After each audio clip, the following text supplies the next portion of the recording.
अकोला शहरामधील विविध पोलीस स्टेशनच्या हद्दीमध्ये चोरीच्या दुचाकीवरून महिलांच्या गळामधील दागिने हिसकावून पोबारा करणाऱ्या आंतरराज्य टोळीला अकोला पोलिसांनी जेरबंद केले। या घटनेची हकीकत अशी आहे की गेल्या 10 दिवसात झालेल्या 2 जबरी चोऱ्यांच्या गुन्ह्यांनी अकोला शहरामध्ये खळबळ माजली। पोलीस अधीक्षक बच्चन सिंग यांनी ह्या घटना गांभीर्याने घेऊन शहरामधील पोलीस स्टेशनला आणि स्थानिक गुन्हे शाखेला गुन्हे उघडकीस आणण्यासाठी मार्गदर्शनपर सूचना केल्या। सूचना मिळताच अकोला स्थानिक गुन्हे शाखेचे पोलीस निरीक्षक शंकर शेळके यांनी एक पथक या कामगिरीसाठी कामाला लावले।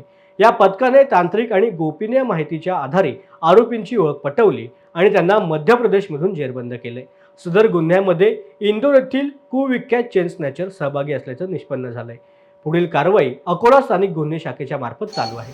याचा पर्दाफाश स्थानिक गुन्हे शाखाकडून झालेला आहे आणि यामध्ये हल्लीच्या काळात अकोलाला झालेली चेन स्नॅचिंग ते तसेच इतर जिल्ह्याचे काही गुन्हा हे डिटेक्ट झालेले आहेत।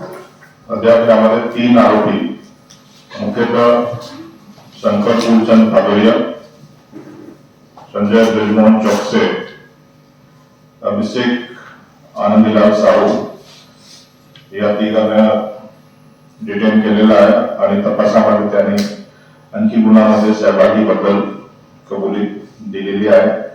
पुढची तपास एनसीबी करत आहे।